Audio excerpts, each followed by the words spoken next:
لا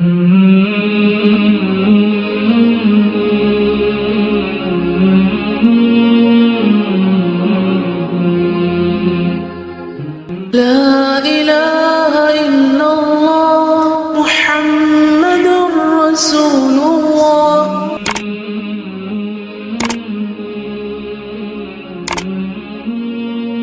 نحمده ونصلي على رسوله الكريم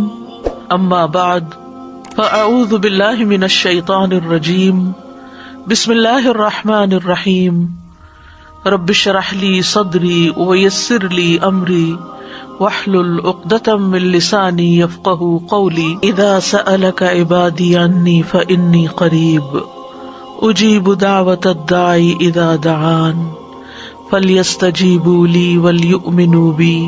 لَعَلَّهُمْ يَرْشُدُونَ۔ اور جب میرے بندے آپ سے میرے بارے میں سوال کریں تو کہہ دیجئے بے شک میں قریب ہوں، میں پکارنے والے کی پکار کا جواب دیتا ہوں۔ جب وہ مجھے پکارے تو ان کو چاہیے کہ وہ بھی میرا حکم مانیں اور مجھ پر ایمان رکھیں تاکہ وہ ہدایت پا جائیں۔ ہمارے ہاں عموماً بیوٹی پارلرز پر جب دلہنیں تیار ہوتی ہیں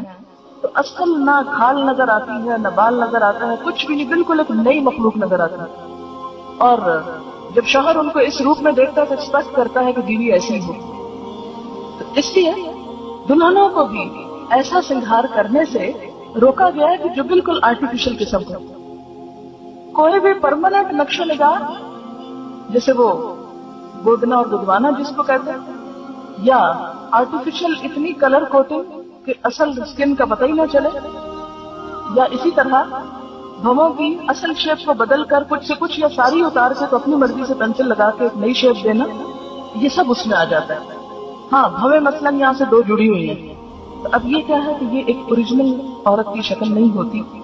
ایک بیماری آپ کہہ سکتے ہیں۔ اس میں اگر ان کو الگ کر دیا جائے تو وہ فطرت پر لانا ہے، فطرت میں تبدیلی نہیں ہے۔ فطرت میں تبدیلی کیا ہے کہ اصل سارا کچھ اتار دیا آپ نے اور اپنی مرضی سے لگایا، اور یہ جو دو جڑے ہوئے ہیں ان کو الگ کرنا فطرت میں تبدیلی نہیں، فطرت پر لانا ہے۔ تو یہ ایک اصول کے طور پر سمجھ لیں کہ کوئی بھی ایسی چیز جو فطرت پر لانے میں مدد دے رہی ہے،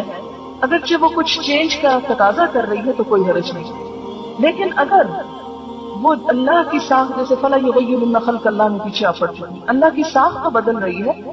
تو وہ درست نہیں۔ یہ چیزیں اس لیے روکی گئی کہ یہ انسان کی صحت کے لیے بھی نقصان دہ ہے۔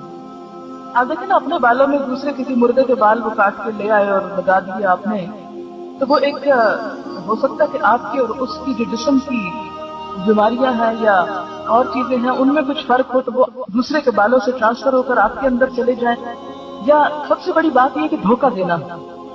دینا منع ہے، کہ کوئی سمجھے کہ یہ اس کے اپنے بال ہیں اور اپنے ہیں نہیں، تو یہ ساری چیزیں جو ہیں جو دھوکہ دہی میں آئے، فطرت کو بدلنے میں آئے، اللہ کی ساخت بدلنے میں آئے، وہ چیزیں درست نہیں ہیں۔